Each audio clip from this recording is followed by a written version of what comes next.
In 1763, the British issued a royal proclamation as an attempt to improve relations between the colonies and the Indians, called the Sugar Act. It required payment of a tariff on imported items such as molasses, sugar, wine, and coffee. Stamp Act. It required them to pay for tax stamps like this one that were put on paper goods such as almanacs, newspapers, and official documents. Quartering Act, and required colonial towns to provide shelter and supplies for the British troops in their localities.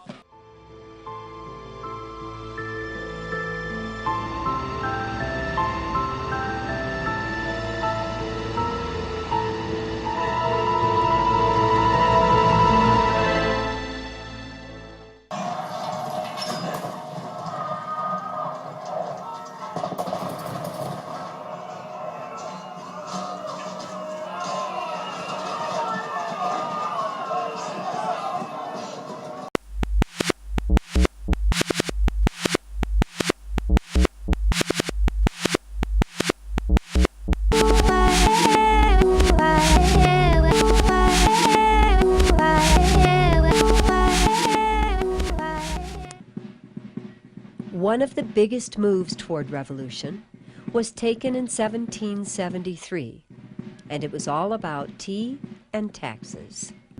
British tea piled up unsold in warehouses, and taxes remained uncollected. So, when ships carrying British tea arrived in Boston, they were boarded by patriots, some thinly disguised as Mohawk Indians, who dumped the expensive cargo into the harbor.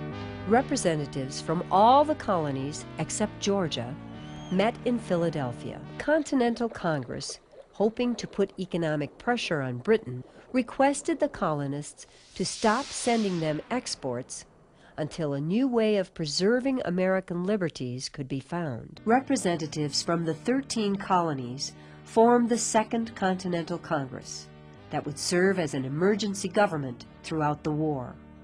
Captured Fort Ticonderoga.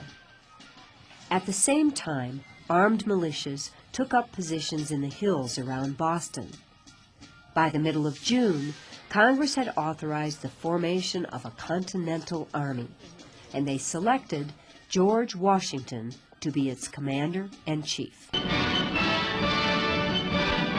On the night of April 18, 1775, 700 British soldiers crossed the Charles River and marched inland to seize the arms hidden at Concord by the Provincial Congress. At Lexington Green, patriots blocked their line of march. After a skirmish, the British went on to Concord, and amazingly, to defeat.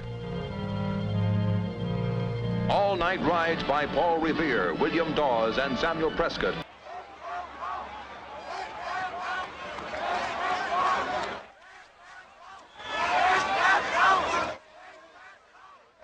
That it was about all men are created equal. But it's really roughly a 28-count indictment against King George for a free country. And we want to let you know why. Now, if we're going to have a war, we're going to have a war.